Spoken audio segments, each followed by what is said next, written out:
Assalamualaikum warahmatullahi wabarakatuh. Halo mahasiswa sekalian. Pada pertemuan kali ini kita akan membahas perlindungan konstitusional terhadap hak perempuan dan anak dalam keluarga. Mungkin muncul pertanyaan, mengapa persoalan keluarga dibahas di dalam mata kuliah hukum tata negara? Bukankah perkawinan, perceraian, hak asuh, dan nafkah lebih dekat dengan kajian hukum keluarga? Memang, keluarga terbentuk dalam ruang privat. Namun, perlindungan terhadap setiap anggota keluarga merupakan bagian dari tanggung jawab konstitusional negara.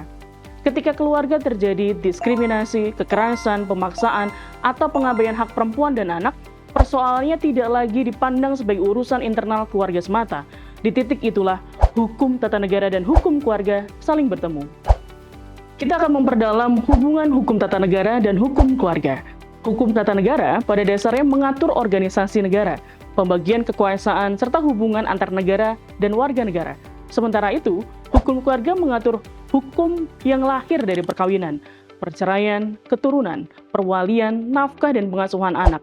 Keduanya bertemu ketika negara menjalankan perannya dalam kehidupan keluarga, misalnya dengan membentuk peraturan mengenai perkawinan dan keluarga, mencatat perkawinan dan kelahiran, menentukan batas usia perkawinan, melindungi perempuan dan anak dari kekerasan, menyediakan mekanisme perceraian dan menyelesaikan sengketa, kemudian menjamin hak anak setelah perceraian, mencegah diskriminasi dalam keluarga. Artinya, negara tidak boleh mengatur seluruh kehidupan pribadi warga negara secara berlebihan. Namun, negara wajib hadir ketika perlindungan diperlukan untuk menjamin hak-hak konstitusional anggota keluarga.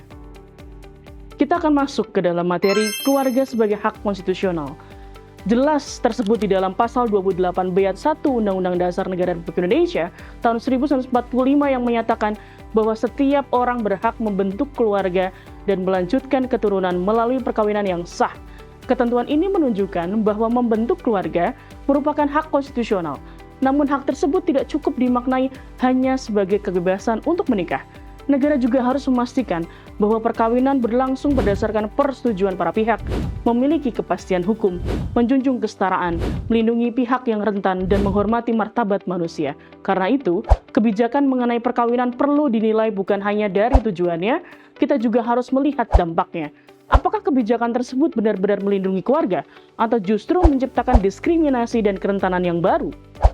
Maka untuk itulah perlindungan konstitusional terhadap keluarga terkhususnya anak itu perlu untuk disampaikan. Pasal 28B ayat 2 Undang-Undang Dasar Negara Republik Indonesia tahun 1945 menjamin hak setiap anak atas keberlangsungan hidup, tumbuh dan berkembang, serta perlindungan dari kekerasan dan diskriminasi. Hak anak tidak hilang hanya karena orang tuanya bercerai. Anak tetap memiliki hak atas identitas, pengasuhan, pendidikan, kesehatan, nafkah, serta hubungan yang aman dengan kedua orang tuanya. Dalam sengketa keluarga, anak tidak boleh hanya diposisikan sebagai objek yang diperebutkan oleh ayah dan ibu.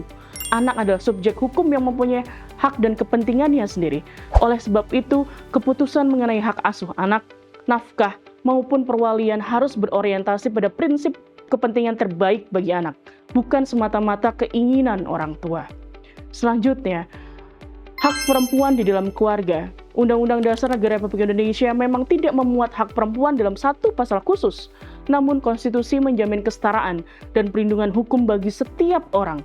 Beberapa pasal konstitusional yang relevan diantaranya adalah pasal 27 ayat 1 mengenai persamaan kedudukan di dalam hukum. Selanjutnya pasal 28D ayat 1 mengenai kepastian hukum yang adil dan perlakuan yang sama di hadapan hukum, atau equality before the law.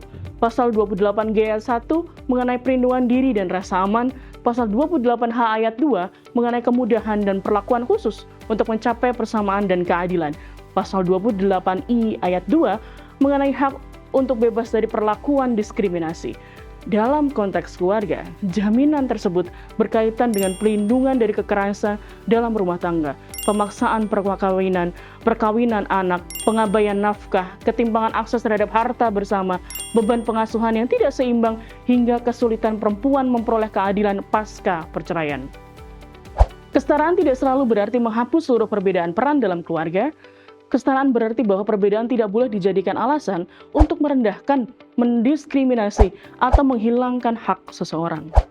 Untuk selanjutnya, kita akan bahas topik yang berkaitan dengan bagaimana peran negara dalam kehidupan keluarga. Campur tangan negara dalam keluarga harus dilakukan secara proporsional. Jika negara terlalu jauh mengatur kehidupan pribadi warga negaranya, kebijakan tersebut dapat mengganggu privasi dan kebebasan individu. Sebaliknya, apabila negara sepenuhnya menganggap keluarga sebagai urusan privat, kekerasan dan diskriminasi dapat tersembunyi di balik alasan menjaga keutuhan rumah tangga.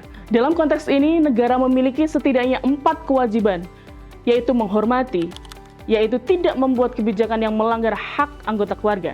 Yang kedua adalah melindungi, yaitu mencegah kekerasan dan diskriminasi yang dilakukan oleh pihak lain. Yang ketiga adalah memenuhi, yaitu menyediakan layanan hukum, kesehatan, pendidikan, dan perlindungan sosial. Yang keempat, menegakkan, yaitu menyediakan mekanisme pengaduan dan peradilan yang efektif. Keutuhan keluarga memang penting, namun keutuhan tersebut tidak boleh dipertahankan dengan mengorbankan keselamatan, martabat, dan hak anggota keluarganya. Baiklah, demikian pembahasan mengenai perlindungan konstitusional terhadap hak perempuan dan anak dalam keluarga. Dari materi ini, kita dapat memahami bahwa konstitusi tidak hanya mengatur hubungan antar lembaga negara, tetapi juga menjadi landasan bagi negara dalam melindungi hak-hak setiap warga negara, termasuk perempuan dan anak dalam kehidupan keluarga. Oleh karena itu, persoalan keluarga tidak dapat dipandang semata-mata sebagai urusan privat, melainkan juga memiliki dimensi konstitusional ketika menyangkut perlindungan hak asasi manusia, keadilan, dan tanggung jawab negara.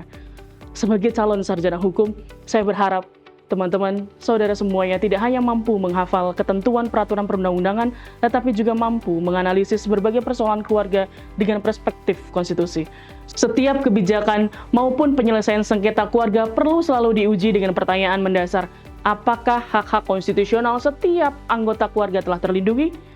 Untuk memperdalam pemahaman, silahkan pelajari kembali ketentuan di dalam Undang-Undang Dasar Negara Republik Indonesia tahun 1945, Undang-Undang Nomor 1 Tahun 1974 tentang perkawinan sebagaimana yang telah diubah di dalam Undang-Undang Nomor 16 Tahun 2019, Undang-Undang Nomor 23 Tahun 2004 tentang penghapusan kekerasan dalam rumah tangga, Undang-Undang Nomor 35 Tahun 2014 tentang perlindungan anak, serta beberapa putusan Mahkamah Konstitusi yang berkaitan dengan hak keluarga dan perlindungan anak. Sekali lagi terima kasih atas perhatian teman-teman semuanya. Sampai bertemu pada pertemuan berikutnya. Wassalamualaikum warahmatullahi wabarakatuh.